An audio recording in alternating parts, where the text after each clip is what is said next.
And I think the other thing about, especially where love is concerned, I also feel like there is a component of love that allows you to see yourself as well for who you are. And and be honest about the fact that, man, part of loving me is having to accept these things. Got you. And these things are tough to accept. Yeah. Got you. And so that realization, I wish I knew this earlier, but that realization, that one realization causes me to love Kanique even more because I recognize she's not playing with a full deck, right? Like she has to love me as me. Right.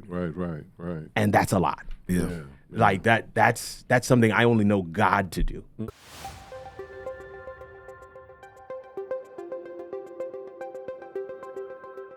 Life can be fast-paced, strenuous, and flat-out overwhelming.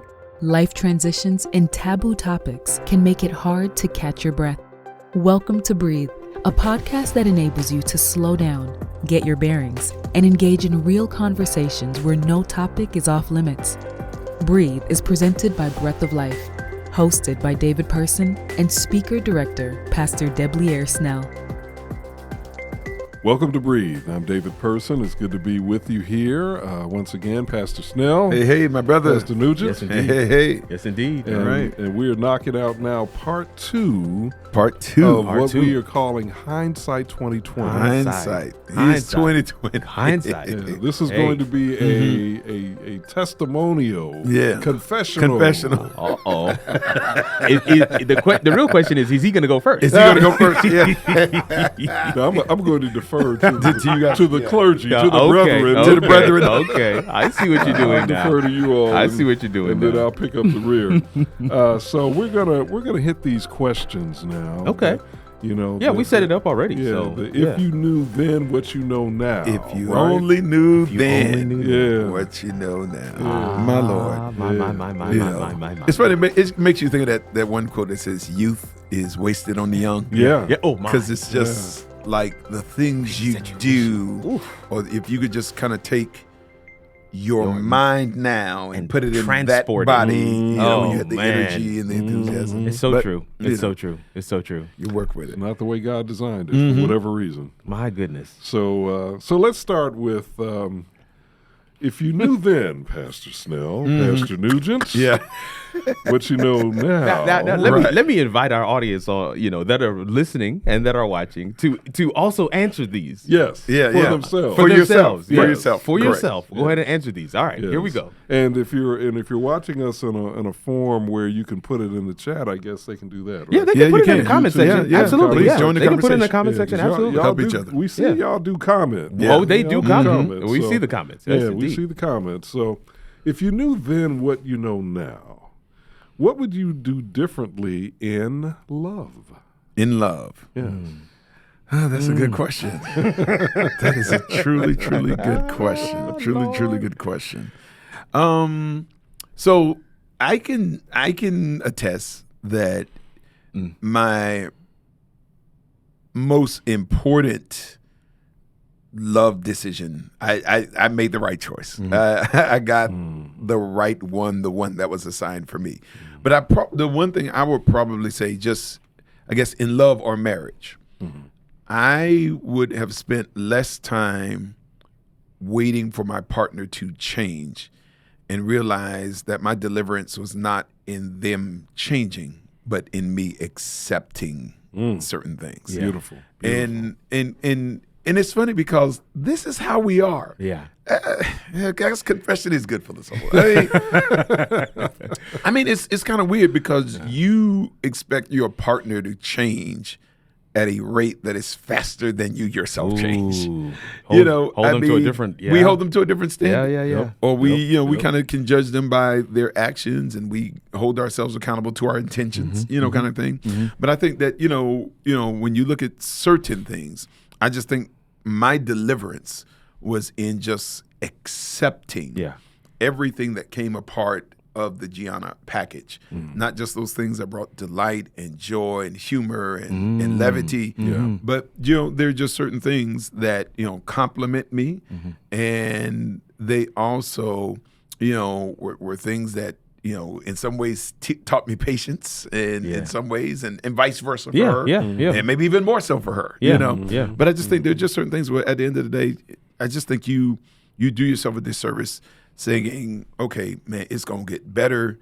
I'll be happy when this changes, when actually your freedom is just in saying, I'm going to accept them for who they are and just roll with it. Love it. Love it. Yeah. Pastor Nugent. Oh, I thought you. No, I am after you. I will. Oh man.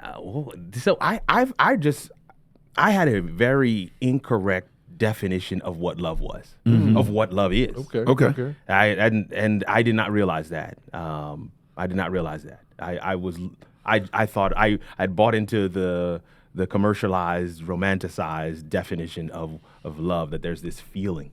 And so I wish I knew that way earlier. Way earlier. I dated a girl all throughout college. We were actually engaged to be married, and we ended up not getting married. And I think for both of us that was a good thing. When I look back at that relationship, I don't even like the person I was in that relationship. I really like if wish I knew then what I know now. If I knew then what I know now, I would have been a completely different person. Yeah. But I think the other thing about, especially where love is concerned, I also feel like there is a component of love that allows you to see yourself as well for who you are, and and be honest about the fact that, man, part of loving me is having to accept these things. Gotcha. And these things are tough to accept. Yeah. Gotcha. And so that realization, I wish I knew this earlier, but that realization, that one realization causes me to love Kanique even more, because I recognize she's not playing with a full deck, right? Like she has to love me as me. Right. And that's a lot. Yeah. Like that's something I only know God to do. And so that's something I really wish I'd known earlier. I think it would have completely shifted and changed certain things. Yeah. The way that I handled certain situations and scenarios, even dating and romantic relationships, period, across the board. I really wish I had known that earlier. Man, y'all are dropping some jewels. I hope people are really taking note. I mean, this is the kind of stuff that you should write down and really think about and reflect. That's my advice to those of you who are watching or listening. If I knew then what I know now, what I would do differently in love. Everybody is waiting with bated breath for this. Because I've already put it out there what my history is. Sure. I would have gone to therapy a lot sooner in my life. Okay. And before my first marriage. Before your first marriage. Yeah. Okay. Yeah. Because what I came to realize too late was that, I mean, I knew there was some things in my life that weren't aligned, spiritually and with my own value system and with God's value system. But what I didn't realize was how deep the impact would be from having these things, and also what therapy, and I was blessed with a Christian therapist, how interconnected some of those dysfunctions were with things from my childhood. Oh, wow. Right? Gotcha. Yeah. So it wasn't just a matter of addressing the stuff that I could detect. It was also a matter of really digging into the stuff that I really hadn't been dealing with that had been there all the time. Sure. Yeah. Right? That's a good word. So that is a good word. So I would say if I had done that, I can't be sure that the outcome of my first marriage wouldn't have been different, but I can say that I'd have been a healthier person going into my first marriage. And it's funny because that's gold, sir. And I would just want to affirm you for being so for being willing to share open that. and vulnerable and honest. And to be a willing lot of to people disclose. don't. Yeah.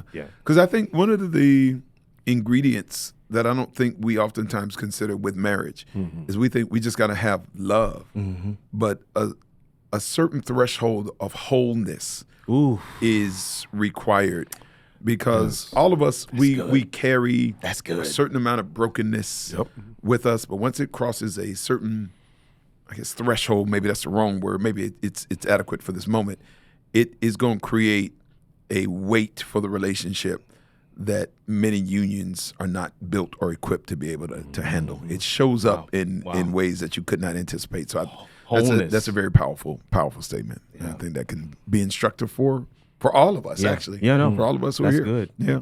Now, I think it's a thermometer as well. Your level of wholeness in terms of what you're bringing to a relationship. That's right. In terms of your lens through which you view love and receive love and give love. I think, man, you said a whole mouthful there. That's a lot. That's good. That's good stuff. Well, let's move on to our next question.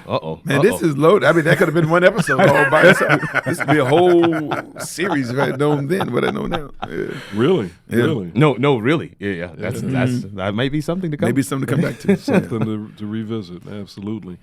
All right. So, what would you do different spiritually if you knew then what you know now, Pastor Snell? Yeah. So I think for me, I think it would have been so as I was discipled, I think the things that we were directed to learn and pursue first tended to be doctrinal things, things related to prophecy and the end. And I am very grateful that our church has that point of emphasis. But I think I learned some of those things first, but some of the more relationally nourishing virtues and components of being a believer, I didn't really develop and harness those things until I was an adult. Yeah. I mean, how to hear the voice of God. Yes. How to really have a fervent prayer life, or even just understanding something like how we are saved and the power of the cross and the love of God. Like, those were kind of ancillary things, or they were just assumed that you already knew those things. But the critical things were, a little bit more doctrinal, prophecy-based, or last time. And again, they have their place. And so I think, the way we're discipled in some ways, we're discipled from the outside in, or from the head to the heart. Whereas I think we're supposed to be discipled from the inside out, and the transformation in the heart. And then that knowledge base kind of grows from the head. So I think if I knew then what I knew now, I would have just inverted the order. And that's the way I try to teach people to become Christians, where it is rooted in relationship. And I'm not one of those people that, believes that, all right, it's either relationship or doctrine. I just think that if you have doctrine but you don't have a relationship, it's just empty and meaningless at that point in time. Yeah. So. Well said. Yeah. Well said. Yeah. Similar to Pastor Snell. I could say ditto for everything that he just shared. I really wish it was inverted. What I would also add is I didn't know to develop, and I don't know if there's any blame to be cast here, but I didn't know to develop a healthy relationship, a real tangible relationship with the man Jesus Christ until way too late in my opinion. I feel like if I knew how sweet and how much of a respite and hiding place I have in Jesus, and how intimately he wants to be in my life, I feel like if I'd known that then, it could have also changed some things. It could have shifted some things. It would have allowed me to exemplify his characteristics in a different way to those who were around me, those who I was had in my sphere of influence as well. I especially think about that.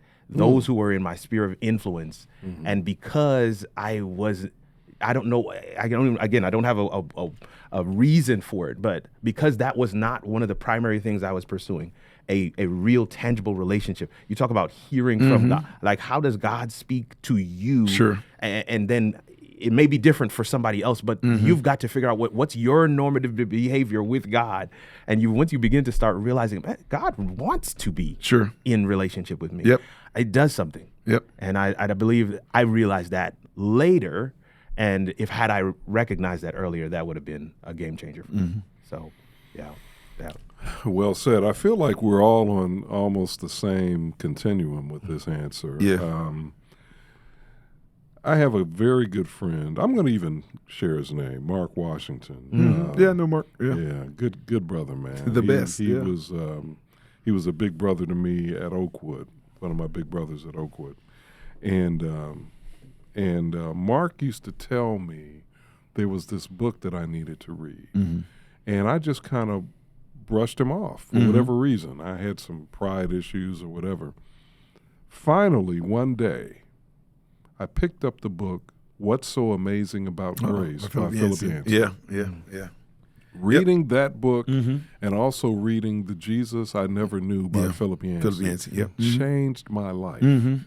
Because what it did was it really introduced me in a way that hadn't been brought to my attention before, the transformative power and my deep-seated need for God's unconditional grace and love. Yeah, that's good. And really embracing that and understanding that. Sure. Yeah. So that all of the brokenness that I was dealing with, always resulted in shame and guilt, which then, and there's a cycle to this thing. So you feel shame and you feel guilt, and what do? You get deeper into your sin or into your dysfunction. That's right. Very much. So what I needed was something to break me out of that, and it was that understanding that God loved me and accepted me just as I am, without even changing. Right down there in the deepest, darkest shadows of my life, right? Yeah.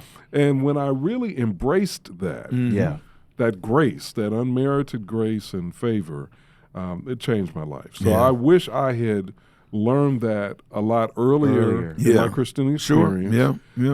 Because if I had, perhaps, I would have avoided some pitfalls and challenges. No, it's not even perhaps. It's probably certain. Certainly, I think that's the case for all of us. All of us. Because I think it shows up in your how much guilt you carry, how much fear you carry. It shows up in your morality or lack thereof. That's why I think it has to start from within and work its way out. If I could just add one more quick one on the spiritual component. Please. I wish I had just taken God at His word with certain things, like when He says, "Do not worry," or when Paul says stuff like, "My God shall supply all your needs." Like, one of my regrets is just how much. So, like, my worry is not visible. Like, you don't see it. But I'm kind of a ruminating, stress kind of a type person at times. But I look back over so many scenarios, especially when I look back on it. And God had it covered the entire way. I mean, you look back on it, you see where God's hand was going to be opened, where certain things were going to come to pass, where the protection was already in place, the provision was already in place. Your steps are already ordered, and you look back on it, and man, how much time you spent ruminating, stressing, wondering what if, hanging out in the worst case scenario. Mercy. I'm just like, what the heck was I doing with my life? And so I just wish, and I'm learning it daily. Just take God at His word. Just little things like all that. I mean, there's studies talk about like 80% of the stuff you worried about never came to pass. Probably, probably 90% of the stuff it's definitely that you more worried about never ever. Like, there were days where I wondered, man, are we gonna be homeless? We are worried. Am I gonna make it out of this situation, or man, am I gonna lose my ministry because of this? It was like nothing stuff that felt so big at a certain point in season of life. And I just wish I wouldn't have been triggering certain things. Those what ifs are dangerous. Man. Those what ifs are dangerous. I'm actually very interested to hear what others will put in the comment section. In the comment section for this particular one. For the first one too, but especially for this one. I wonder how many people, because imagine all three of us without any, cooperation, without any pre-conversation. All of them are in the same vein, different versions in our own, language and our own experience, but very much a similar experience, all three of us. I just wonder how many others wish that, and I wonder, what that realization is going to have on a younger generation. Let's say somebody's watching this who was at the age where I wish I had recognized God really wanted that relationship with me. I wonder what that realization would do for that person. Yeah. I think that would be so awesome. Yeah, I think that's a great point. Would be transformative. Yeah. All right, I know that we're running short on time, so I'm going to skip one of these questions, Right. even though they all are great questions. Which one is he going to skip, though? Well, I hate to skip any of them because they're all good, but I know we got a tight schedule. This is true. And we have about 6 minutes left. So I want to bring this one up. What would you do differently? What would you do differently financially if you knew then what you know now? Yeah. So, I mean, man, maybe I probably stepped ahead, but probably I would not have worried about provision in some of the ways that I did. There was a stretch for especially John in our early married life where our financial margins were very narrow, and we did not have a whole lot of latitude for things to go wrong. And so just as the husband, as the head of the house, you spend a lot of time kind of stressing about it, being concerned, when the truth is that God had some things already laid out for us. But I think probably as I'm reflecting on financial decisions, I think it's just to kind of recognize, money shouldn't be a goal. It should be a tool. I think that's it. It's just that Very well said. Your gifts will make room for you. And it is not the end. It is a means to an end. Yeah. And I think that really embracing the principle of generosity much sooner. And when I say generosity, I don't mean just giving tithe and offering, but literally budgeting to be a blessing to somebody else, to sow into this ministry, to sow into that person. Those are some things that we embrace after a little while. I just feel like it would have added so much more value, completion, joy. And at the end of the day, God has made it clear that when you live a generous life, he says, if you give, it'll be given back to you, good measure, pressed down, shaken together. Running over. My goodness. No, I could piggyback right there. I think, and I hope that this makes sense, but I think what I wish I knew then is that wealth and riches are not the same thing. Yeah, that's a good word. Wealth and financial stability is not the same thing. Yeah. I drive an older car now, and I feel more wealthy. Yep.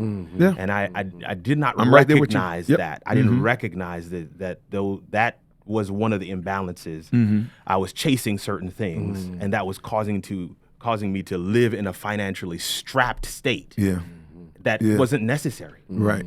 You don't have to just because there is a car to buy or that you can get the big screen TV. You don't have to get it. Right. Yeah. So from a financial perspective, I just wish I'd known that. Like you don't actually have to. That thing is not going to. But the ability to. I mean this seriously, y'all. I wish the ability to be when somebody has a need. That Kanika and I can actually say, you know what, quietly, silently, not in front of the crowd, you slip them something to take care of the need, and you're not looking for anything in return. Why? Because God has blessed you, and you've lived within your margins. Your margins, That, in my opinion, is wealth. I wish I knew that way earlier. Way earlier. Way earlier. Yeah. Man, y'all are preaching today.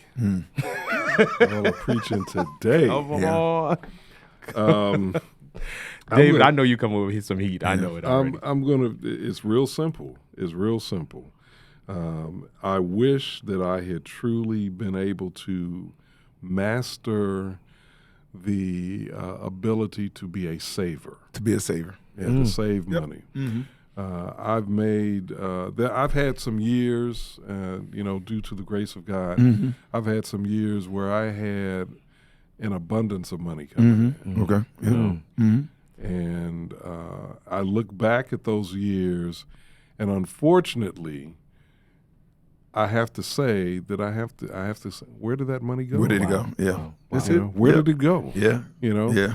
And it took me a long time, far too long, as a grown man, far too long to really understand how to approach savings in a way that would be beneficial and that would help me. Sure. Yeah. I know. got you. Yeah. So I think that's the lesson for me. Yeah.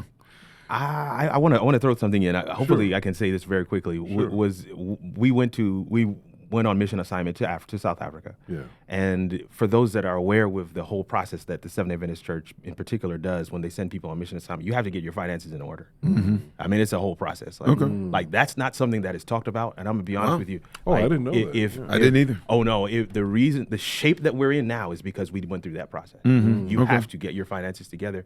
But in addition to that, living in South Africa, we had there's a janitor in the office, the division office in Pretoria, South Africa, where we worked, and this guy was like, he would tell me, "Man, I'm going to New Zealand this year, and I'm going to Dubai," and I'm just like, brother, how in the world are you doing this? It's the saving. Yeah. He had an ethic of saving. So your story is what brought this to my mind, but it's that time and being in that environment that shifted a lot of my thinking around money and wealth in particular, because there was a completely different concept of how they would spend money, how they would manage their family time, several things like that really had a lasting impact on us as a family. Nice. And it really caused us to see wealth in a different way. Beautiful. But that ability to save, though, that is one I resonate with you. That's number 2 for me. I wish I'd learned that ability to save and to have that as a practice. Yeah. As a knee-jerk reaction, the financial experts always tell you pay yourself first. I mean, good night. That's true. It's such a simple principle, but we don't practice it. Yeah. You know, we don't practice it. So Right. that is something I resonate with heavily. Yeah. We're out of time. Final thought, Pastor? Yeah, I mean, I just think at the end of the day, I just think, and Pastor Nugent said in a previous episode, I think what this is designed to do, especially as we're drawing near the end of the year, is, we want to just use some of this time off to spend a little time in reflection, to do a little introspection, and to kind of make sure that those things that you would do over, that they are not cyclical. Yes. That you're not repeating certain things, that there's not that. See, you never want your mistakes to become immortal. Oh, say that. Yeah. And when you're in a cycle, they become immortal. They keep being resurrected. Mercy. And so that would just be my word to somebody, and because there's time to course correct. God has given us grace, not just spiritually, but that grace spills over into every area of your life, romantically, financially, with your family, religion, with your health, your spirituality. Yes. And so, if you, because see, the question is, if I knew then what I know now. Now, the question is, you know it now. What are you doing with it? And so that's where, I want to close. You know what to do now. Yeah. You got to do it. No, that's the because Jesus kind of made it clear that he that kind of hears the word, but doesn't put it into practice is like a foolish man who builds his house on the sand. Yeah. When the rain falls and the wind blows and the floods rise, the house falls because it's not built on a rock. So you can't just be a hearer. We got to be a doer. Yeah. That's good. Right there. That's good. So be doers, folks. Be doers. Be doers. Hindsight 2020 Part 2. Yeah. Put that hindsight to use. Be doers. Yeah. And don't forget, as you are doing, stop, pray, and breathe. Breathe is produced by David Person for Breath of Life. Executive producer is Debleaire Snell, and sound engineer is Kirk Nugent. Audio episodes of Breathe can be found on Apple, Spotify, or Google podcast platforms. For video episodes and extra content, check out the Breath of Life YouTube channel. Breath of Life is faith-based content, resources, and programs from a contemporary urban perspective for those looking for hope and guidance. We believe that every breath we take is a testimony that God is consistent, that He loves us, and has a plan for our lives.